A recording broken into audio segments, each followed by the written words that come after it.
about creating a worthwhile internship. I want to kind of cover just the key points about what I think makes a worthwhile internship. I want to then go through the journey that an intern is going to have. And finally, I want to kind of go through some points of going forwards and how we can build this worthwhile internship. So just some background. I work for Microsoft. I work for the AppFactory, which is a skills development program. We take aspiring software developers, school leavers. We give them that experience that they need to get that first job, and we push them out into the world. We don't guarantee a job, but after 6+ years of working, I'm glad to say that we've got a 100% employment rate. What we strongly believe is that your journey to be a software craftsman is a mentored experience. When you're an apprentice, you work with a master. When you're a journeyman and you go out into the world, you work with other journeymans and other masters and learn from them. And even when you're a master, you attend the guild sessions and you collaborate with other masters and you learn from them. It's a continuous learning experience. You are an infinite learner when you're practicing your craft. So the key points I want to focus on for a worthwhile internship is the first one is you need an undistracted, intermediate or better developer. You can't have a developer who's working on a project, who's committed to delivering a successful project, and he is maintaining and looking after some interns. He can't have two masters. He is going to be committed to delivering the work, he's going to want to do that work, and he's going to neglect his interns. You need to hire an undistracted, dedicated resource to your mentorship program.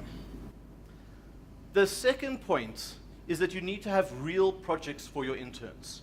You can't say, oh, create a blog system for me, or create a to-do list system for me, or create something that I don't care about. Because why, if you don't care about it, why should they care about it? There needs to be buy-in from every level on the projects that the interns are going to develop. What we do at the AppFactory is we partner with startup companies who don't have IT skills, who don't have technical knowledge, and we develop with them an MVP, a minimum viable product that they can take to market. And because we're fitting the bill for the interns and for the startups, the partners, okay, we can control the scope of the project and the timelines. But there's buy-in. The client cares. I care as the architect developing the system, and the intern cares. And the management and the stakeholders care because this money that we're spending on their project, why should we be spending it on this project versus some other project? And that gives the pride of ownership, or the pride in ownership, to the interns, that I care about the product I'm trying to work with. I can see these people. And that comes to the third point, which is they need to meet the client physically in space. You can't say, oh, well, you're going to sit in this little dark room and I will feed you stuff. They need to meet the client. Not just that, they need to meet the greater ecosystem. They need to meet the business analysts and the database administrators or the DevOps team or everyone who's going to be involved in this project. They need to be doing the communication. They need to be developing the soft skills and the empathy of the development of the project. I like to joke with my interns that if I'm writing code, I'm doing it wrong. There's no benefit for me in the internship for me writing code. I've done that. I've paid my dues. Okay? This is their opportunity.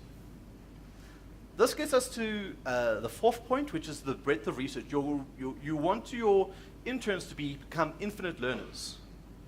I take school leavers, people who've finished a varsity or a college degree, and they think they're done. And we'll see when we go to the Intern Journey how that turns out.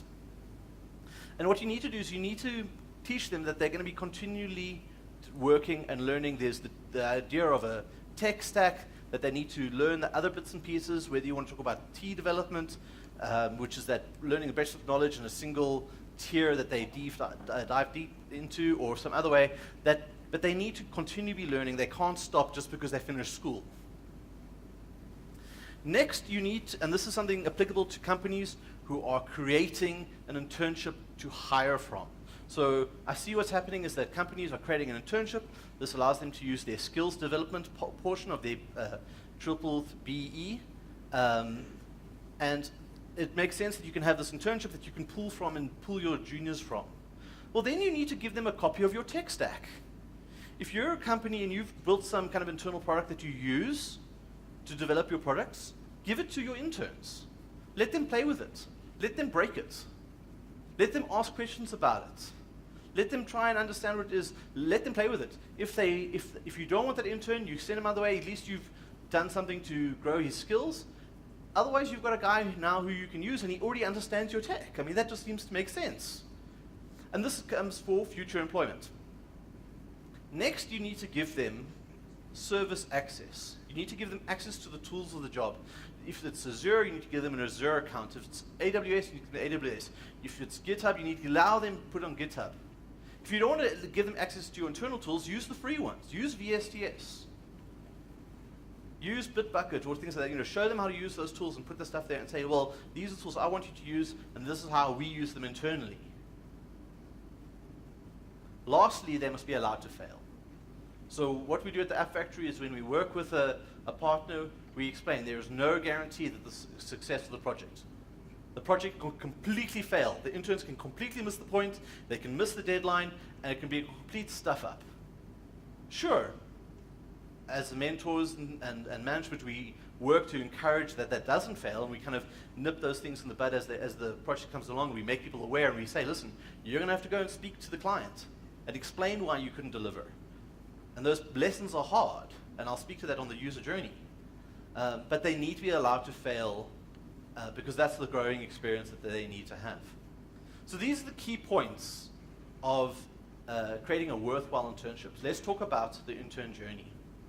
So this is just an allegorical graph of a typical intern. What I've got here is time. We have a 6-month project, which is very short. Ideally, you'd like your internship to be at least a year long.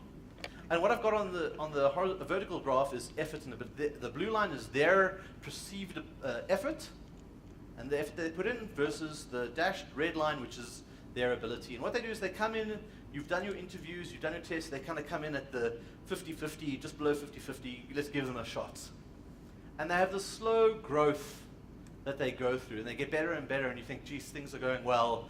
And their ability, which is normally a little bit less than they know, they think they know, it starts to grow as well. And you think, wow, this is great, this is a great intern, we're going to do great things with him, I'm going to employ him, and he's going to be an asset to the company. And inevitably, he fails.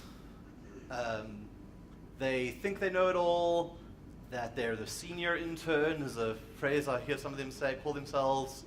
I don't need to deliver, it's like being at school, you're my teacher, if I don't do my homework, what are you going to do? What are you going to do? Well, actually, I'm your employer, I can fire you. And this is what happens, you have that cuck-out session with them. Okay, you have to have it. It's painful. It's painful for the intern. It's painful for you. It is pain. And it's pain you're going to repeat with every intern.